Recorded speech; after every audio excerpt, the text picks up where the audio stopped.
Mais nous allons commencer par quelque chose de très ludique, ce sont les jeux vidéo. Il s'est vendu en 1997 8 700 000 jeux vidéo en France. L'année d'après, c'est-à-dire l'année dernière, il s'en est vendu plus de 13 millions, soit 50% de plus en à peine un an. C'est dire l'engouement pour ces jeux vidéo, un engouement dû aux moyens consacrés, des effets spéciaux dignes du cinéma à grand spectacle, une industrie florissante avec en bataille, en coulisses, des batailles qui sont très importantes et qui sont même plus importantes que ce qu'on peut voir sur l'écran parfois. Et vous allez voir que ce qu'on voit sur l'écran n'est pas toujours triste. Alors, qui sont les créateurs de ces univers imaginaires qui décrochent le jackpot?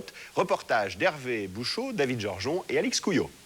Écoute, Tain, et dévore leurs âmes. Tu deviendras mon ange de la mort. Allez, vas-y, je te laisse faire. Surtout, ne tombe pas dans l'autre et n'oublie pas que t'es encore un petit peu vampire quelque part. Diriger un vampire dans des souterrains maléfiques ou lutter contre des monstres suceurs d'âme, la routine pour ces adolescents. Donc là, fais attention à ta roue, les vampires. Voilà, maintenant, les chaos, tu peux le Nous sommes mercredi après-midi dans un magasin de jeux vidéo de la région parisienne. Ces adolescents sont venus tester un nouveau jeu d'aventure qui vient de sortir. Le vendeur est là pour leur en expliquer toutes les subtilités. Avec Triangle, tu peux l'emballer, c'est une arme très très puissante. L'âme séparée de la chair s'évapore. Le public est conquis d'avance. Depuis quelques années, le jeu vidéo est devenu l'un des principaux loisirs des enfants, des adolescents et même de certains adultes. Il arrive quand même que je joue par jour des 2 heures, 2-3 heures. Par jour. Par jour. C'est énorme. Oui, c'est énorme. Une heure, une bonne heure. Disons à peu près 3 heures, 3 à 4 heures. 5-6 heures quand même. Alors moi je dirais la moyenne, ça peut aller 8 heures, 9 heures. De jeux par jour. De jeux par jour, ouais. Et si le jeu vidéo les captive autant, c'est qu'il a fait des progrès fulgurants. Souvenez-vous, c'était en 1975 l'apparition du jeu Pong, l'ancêtre de tous les jeux vidéo. La balle est carrée, les raquettes sont un peu sommaires et on joue au ralenti. Mais c'est une révolution, c'est la première fois qu'on peut jouer chez soi à un jeu vidéo. Années 80, effets sonores plus sophistiqués et arrivée de la couleur. C'est Pac-Man, la petite boule jaune qui mange des points lumineux en évitant des fantômes. C'est aussi l'arrivée des jeux de combat anti-aériens et les premières courses automobiles. C'était la préhistoire. Aujourd'hui, voici à quoi ressemble un jeu de course. Bruitage, musique, vitesse, tout y est. On a vraiment l'impression d'être au volant. Les jeux d'aventure, eux, ressemblent de plus en plus à des dessins animés. Aujourd'hui, la création de jeux vidéo a dépassé le stade artisanal. C'est devenu une industrie. Nous sommes à Bordeaux. Nicolas Gaume est un créateur de jeux vidéo qui a fondé son entreprise. À 28 ans, il est déjà PDG, mais il continue de se déplacer en bus. C'est vrai que quand on crée une boîte, on s'endette pas mal, donc je me suis pas mal endetté pour mettre de l'argent dans ma société. J'ai pas réfléchi à passer de l'argent pour acheter des voitures, des choses comme ça. Pas de voiture donc, mais une petite entreprise qui ne connaît pas la crise. Créé il y a 4 ans, Callisto emploie aujourd'hui 200 personnes, 2 fois plus que l'année dernière. Moyenne d'âge 28 ans, comme le patron. Alors ici, pas de formalisme excessif. Le short et les rollers remplacent le costume cravate. Allez, ciao. Il y a beaucoup qui viennent en roller, comme ça, le matin. Beaucoup qui viennent en roller le matin, même qui circulent dans les bureaux en roller. Ça fait partie de l'image de l'entreprise. Alors, c'est pas une question d'image, c'est que ça permet d'aller plus vite. Depuis la création de son entreprise, Nicolas Gaume a sorti 4 jeux. Le premier, c'est celui-ci, Dark Earth, 500 000 exemplaires vendus dans le monde. Le jeu a été remarqué par Ridley Scott, le réalisateur de Blade Runner, qui en a racheté les droits pour en faire une série télé. Des créatures imaginaires et des mondes surnaturels, c'est ça qui fait la réputation de Callisto. Je parlais plutôt de la Et ce sont ces jeunes gens bien sages qui leur donnent naissance. Autour de cette table, ils inventent les univers fantastiques qui serviront de décor au prochain jeu. Là, ils viennent de créer une peuplade, les Fomorians. À nos différents héros. Ils sont là, les Fomorians, nos Fomorians. Donc, les Fomorians, c'est un nom qui vient de la mythologie celte Et lorsqu'on travaille, bien sûr, on ne crée pas ex nihilo. On s'inspire de choses qui nous plaisent, de littérature fantastique souvent, de films. Mais en fin de compte, les Fomorians font référence à un peuple qui habitait l'Irlande avant les humains et qui était un peuple réputé dangereux, maléfique, mystérieux. Ici, c'est... Sur les bureaux, des dizaines d'ouvrages, des livres d'histoire, des atlas géographiques et des encyclopédies. Au mur, d'étranges cartes géographiques. Ici, tout est recyclé dans les jeux, même l'actualité.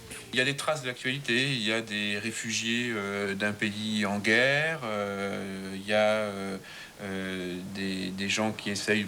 Après, on parle du pouvoir en général, donc il y a des gens qui vont essayer de prendre le pouvoir. Ça peut arriver. Bon, c'est sympa, ça veut dire que... Nous en sommes à la toute première étape de création. Entre ces dessins et la sortie du jeu, il peut s'écouler 2 ans. Mais déjà, la petite équipe espère bien que ce jeu aura autant de succès que la dernière production de Callisto, Nightmare Creatures, les créatures de cauchemar. L'action se passe à Londres au début du siècle. Votre mission, débiter en tranches le plus de monstres possible. Ce jeu est sorti en 1998. Il s'est vendu à plus d'1 million d'exemplaires. Aujourd'hui, Callisto travaille sur la suite qui doit sortir l'année prochaine. Au programme, toujours des combats et bien sûr, plein de nouveaux monstres. Ça, c'est qui, par exemple? Ça, c'est ce qu'on appelle un fœtus monstre sbire. C'est un nom un peu bizarre, mais des fois, on donne des noms un peu spéciaux à nos monstres. En fait, à la base, c'est à la fois une espèce de truc bizarre qui est formé de tentacules et qui, en fait, se réveille quand le joueur arrive, éclot comme une espèce de fleur et fonce sur le joueur. Fœtus monstre sbire, zombie labat ou encore l'Angil. En tout, Pascal a dessiné une vingtaine de monstres, tous plus effrayants les uns que les autres. Il réalise les premiers croquis des personnages sur ce grand cahier et les reproduit ensuite en 3 dimensions sur son écran d'ordinateur. Une espèce de grenouille un peu en forme. Ouais, vu de haut, on dirait un peu une grenouille, mais c'est un peu plus méchant qu'une grenouille quand même. Pendant que Pascal donne vie à ces monstres, Moby, le musicien, leur donne une voix. Il réalise toute la bande-son du jeu, la musique et les bruitages. Qu'est-ce qu'il faut pour savoir bien faire comme ça du bruitage pour les jeux vidéo? C'est quoi le truc? Faut pas avoir peur de tout exagérer. Faut mettre le paquet. Quand un monstre crie, faut qu'il hurle, faut pas qu'il crie. Quand une tête se fait couper, faut pas que ça fasse foup, faut que ça fasse fouc. Faut tout exagérer, tout. C'est un peu comme dans du cartoon, en fait. Démonstration avec la bande-annonce du jeu qui, elle, vient juste d'être terminée. Attention, c'est un peu violent. Donc là, c'est décapitation. Puis après, là, le mec, il finit à la hache, le monstre, et ça le fait. Surtout pas de finesse et de délicatesse. Non, non, surtout pas. Voilà donc à quoi ressemblera le jeu quand il sera terminé. Pour obtenir ce résultat, il aura fallu 1 an et demi de travail et une équipe de 30 personnes à temps plein. Fabriquer un jeu comme celui-ci coûte environ 15 millions de francs. C'est en France le budget d'un petit film de cinéma. L'investissement est lourd, mais si le jeu marche, Nicolas Gaume pourrait décrocher le jackpot.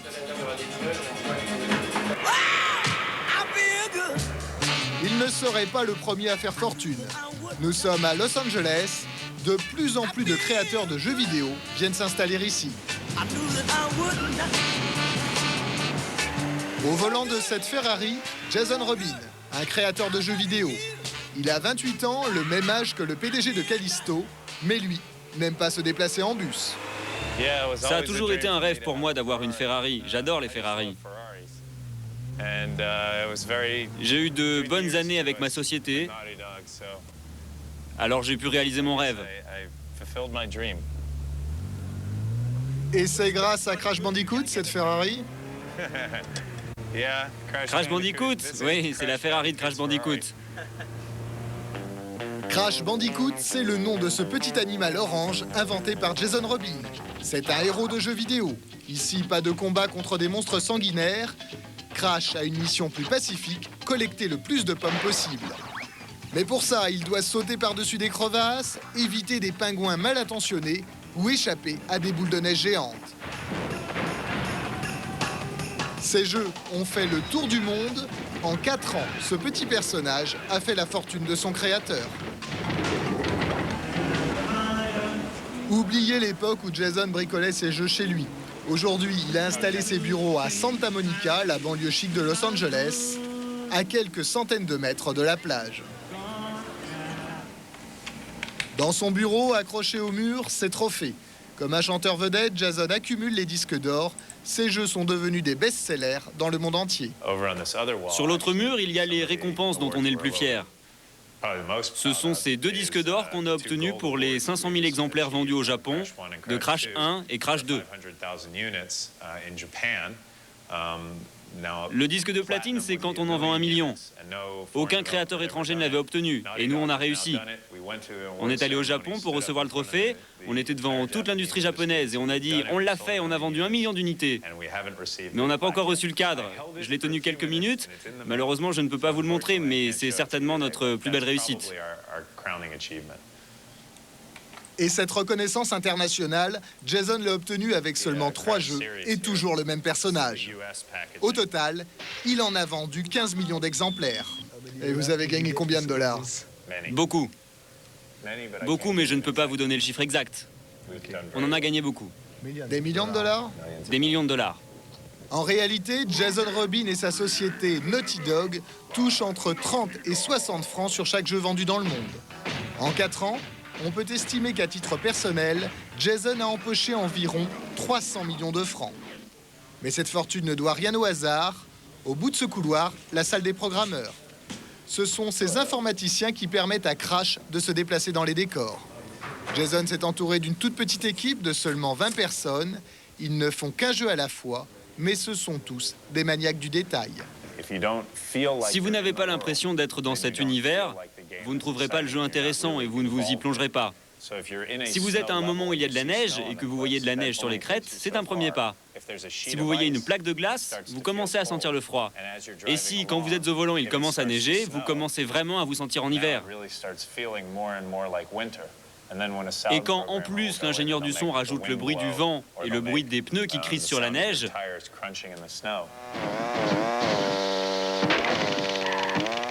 ça ressemble de plus en plus à l'hiver. Tout devient crédible et vous vous dites oui, je suis en plein hiver et je conduis une voiture, alors qu'en fait vous êtes en train de faire bouger 3 polygones avec votre manette. En réalité, il ne neige pas dans l'ordinateur, il n'y a pas de glace, mais vous commencez vraiment à sentir qu'il fait froid. Jason a le sens du détail, mais aussi des affaires.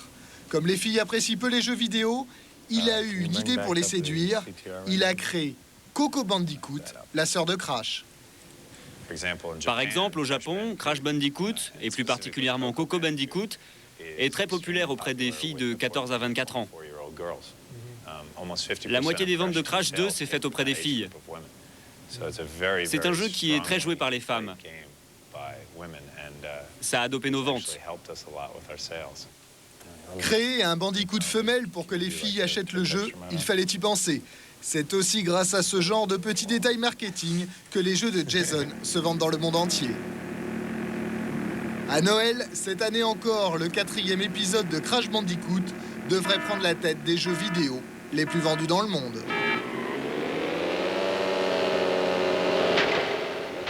Retour en France, nous sommes dans un centre commercial de la région parisienne.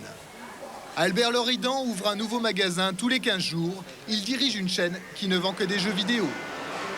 Et ce qu'il recherche, ce sont justement des best-sellers comme Crash Bandicoot. Car sur les 400 titres que propose cette boutique, une dizaine seulement vont vraiment se vendre. Cela s'appelle le top 10. On aborde la période de fin d'année, la période de Noël. Les 10 titres-là vont représenter probablement 80% des ventes. Donc pour nous, ce qui est extrêmement important, je vous dis, c'est d'identifier ces 10 titres qui vont faire l'essentiel des ventes. Albert Loridan n'a pas le droit à l'erreur.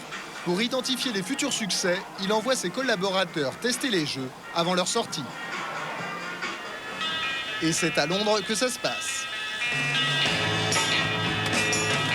Chaque année, ici en septembre, se tient le Salon européen du jeu vidéo. C'est le dernier rendez-vous des professionnels avant Noël. Jean Vincent travaille pour Micromania, c'est lui qui passe les commandes. Il est là pour faire le tri parmi tous les jeux présentés Le salon, il le fait au pas de course. C'est du sport. Il y a près de 4000 jeux qui sortent chaque année. Du cours d'aérobic made in Japan avec plancher de danse électronique, à la toute dernière simulation de course en Formule 1, encore plus réaliste que les précédentes, tout est bon pour se faire remarquer. Des héros de jeux vidéo en chair et en nylon, des animations folkloriques sur les stands, les éditeurs ne reculent devant aucun sacrifice pour attirer les acheteurs. Jean Vincent ne se laisse pas déconcentrer, il sait qu'il doit repérer les hits de Noël. Premier rendez-vous sur le stand d'un éditeur français. Non, on va laisser... Et qui est-ce qui aime bien Rayman 2 Tu veux l'essayer Jean ne vient jamais seul, il est accompagné d'une équipe de testeurs. Moi je joue 1 minute, 2 minutes, ça me donne une impression si le jeu me plaît comme ça. Mais j'ai pas suffisamment la fibre de joueur pour juger de l'intérêt d'un jeu sur la longueur. Donc alors, en fait, vous faites jouer des gens, vous amenez avec vous des voilà, testeurs. des fanas. Ce sont des responsables de magasins et ces gens-là sont avant tout des joueurs. Donc, ce sont des gens qui sont piqués de jeu. Et chacun a sa spécialité. Pour les jeux d'aventure, c'est Sébastien qui s'y colle. Pour la course automobile, c'est au tour de Grégory. Le créateur de ce jeu est enthousiaste. Il essaie de convaincre Jean Vincent des qualités de son produit. Là, on a le sentiment vraiment d'être dans la réalité, quoi. Contrairement aux jeux à d'autres types de jeux, quoi. Nous, on a tout misé là-dessus, donc c'est normal. Hein, En effet, le jeu est très bien fait, mais il y a un petit problème. Regardez le nom des pilotes, ce sont de parfaits inconnus. L'éditeur n'a pas acheté la licence qui lui permet d'utiliser les vrais noms de la Formule 1. Alors ici, on ne court pas avec Alesi ou Schumacher, mais avec Filden ou Schmidtke. On sait très bien qu'une licence, les gens vont préférer s'identifier plus à un Schumacher qu'à un Schmidtke, par exemple. C'est vrai que c'est pas les vraies écuries. Ça ressemble, c'est pas les mêmes couleurs, c'est pas les couleurs de la Scuderia ou de Williams, etc. Ce genre de détail peut paraître anodin, mais il n'est pas négligeable. Jean Vincent va en tenir compte dans ses commandes. Le même jeu, il y aurait eu les noms des joueurs, vous en auriez commandé 2 fois plus? Est-ce que c'est aussi caricatural que ça? Ouais. Ouais, certainement. Le public veut jouer avec des noms de champions connus. Jean Vincent et ses 10 testeurs se rendent sur un autre stand. Ils veulent cette fois-ci évaluer un jeu de foot. Oh là là là là! Faute dans les 25 mètres, là! Ils sont comme ça, les Anglais, hein. Dans sa version originale, ce jeu s'appelle Michael Owens 2000. Bon, en fait, ça va arriver en France, ça va s'appeler Téléfoot Manager, parce que la licence, bien sûr, et Michael Owens, c'est pas connu en France, donc Téléfoot, c'est plus vendeur. Ici, vous pouvez jouer avec les vrais footballeurs de l'équipe de France. Et il n'y a pas que les noms. Les créateurs ont même tenté de reproduire leur visage. Le joueur en vert, c'est Barthez. Vous trouvez qu'on les reconnaît assez pour que le jeu se vende là? Ouais, il y a le nom, il y a la hauteur. C'est vrai que graphiquement, c'est dur de faire le même visage pile, mais au moins, ils ont le même gabarit. Ils ont la même couleur de peau, la même coupe de cheveux à peu près. Pour Grégory, apparemment, le test est concluant. Ce jeu devrait bien se vendre. Ah, voilà Barthez. Voilà! Oh non, il me marqué un but tout seul. Les tests vont durer 3 jours. Les jeux sélectionnés à Londres par Jean Vincent arriveront en France sur les présentoirs des magasins dès novembre. C'est à cette période de Noël que Micromania réalise un tiers de son chiffre d'affaires. Sur chaque jeu vendu entre 350 et 400 francs, Albert Loridan touche environ 100 francs. Un commerce très rentable et en plus, il a eu une autre idée. Là, où est-ce qu'on va alors? On va à l'autre magasin qui s'appelle Recycleware, qui est l'endroit où on revend les jeux. On a repris chez Micromania. Je vais vous montrer, c'est différent. Comme les jeux neufs sont chers, Albert Loridan a développé un marché de l'occasion. Il rachète des jeux déjà utilisés et les revend une nouvelle fois dans ce magasin. Il y a beaucoup d'échanges de jeux, ils ramènent, ils rachètent, il y a tout un second marché du jeu. C'est ça, c'est-à-dire qu'en fait, avant ça se passait dans les cours d'école. Maintenant, si vous voulez, c'est organisé. Mais ici, on n'est pas dans la cour de récré. Albert Loridan encaisse à chaque fois un bénéfice. Le filon semble inépuisable. Combien de jeux vendus neufs reviennent sur le marché de l'occasion? Alors, si vous voulez, pour 1000 jeux vendus, vous êtes probablement surpris par ce chiffre, pour 1000 jeux vendus, on peut considérer qu'il y a 500 jeux qui reviennent. 1 sur 2. 1 sur 2. Et un jeu peut être vendu 4-5 fois en fait. Le même jeu peut être vendu 4-5 fois. Il commencera à se vendre à 250 francs d'occasion, 279 francs, et il finira, si vous voulez, à 40 francs, 50 francs. À chaque revente, le prix baisse. Dans cette industrie, tout se démode très vite.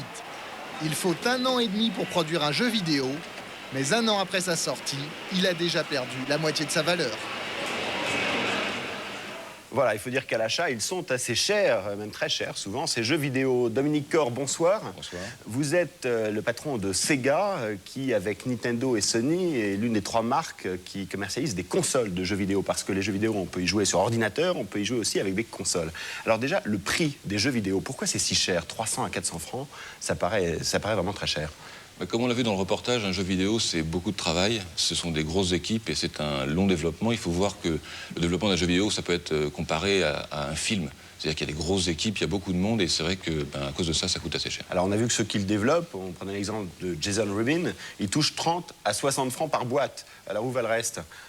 Le reste, ça va dans le marketing, la distribution et puis la production et tous les éléments qui font qu'on peut amener le jeu depuis la création jusqu'à sur le marché. Il n'y a pas un peu de marge, là? Ça pourrait pas baisser un peu? Si les éditeurs ne faisaient pas de marge, ils n'existeraient plus et donc on ne pourrait plus développer de jeu. D'accord, donc d'après vous, les prix ne vont pas tellement baisser dans les années qui viennent? Non, le prix ne devrait pas tellement baisser. Alors, Sega, tout le monde se souvient de la marque Sega. Il y avait une publicité connue, Sega plus fort que toi. Vous avez été une marque star au début des années 90. Et puis ensuite, vous avez connu un bid retentissant. Vous teniez à peu près la moitié du marché en France il y a 7 ans. Et là, vous êtes passé pratiquement à 0% du marché, vous en vendez beaucoup moins. Pardonnez-moi l'expression, mais comment peut-on se planter à ce point quand on est une marque aussi connue et forte? En fait, le marché du jeu vidéo est un marché assez violent dans les parts de marché que l'on peut gagner, que l'on peut perdre.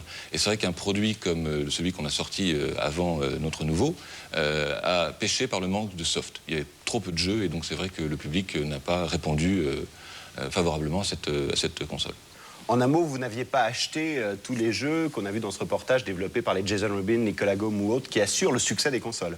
Alors pas à cette époque, mais on a depuis changé de fusil d'épaule. C'est ça, vous avez retenu la leçon de cet échec et là vous allez lancer une nouvelle console. C'est un peu l'opération qui tout double, l'opération de survie. C'est la Dreamcast, elle sera en France dans 10 jours. Qu'est-ce qui vous fait penser que vous pouvez, avec cette console, remonter la pente?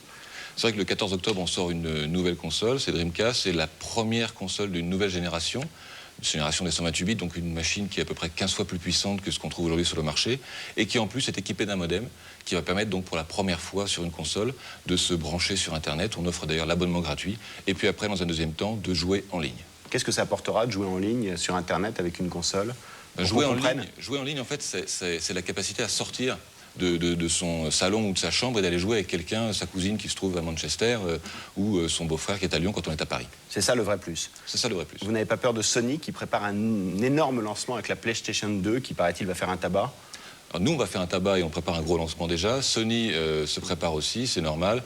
Mais ceci étant, aujourd'hui, on n'a pas de date et on n'a pas de prix encore pour cette machine. On vous souhaite évidemment de réussir, mais si ça ne marche pas, c'est fini pour la marque Sega? C'est vraiment l'opération de la dernière chance? Vous jouez très gros là-dessus? On joue très gros, mais l'échec n'est pas envisagé. D'accord, mais s'il y a échec, c'est l'avenir de la boîte qui est en jeu? Le côté de la construction de hard, oui, certainement. Bon, alors évidemment, on vous souhaite de réussir. Merci d'avoir été avec nous. Merci. Nous allons poursuivre cette plongée au cœur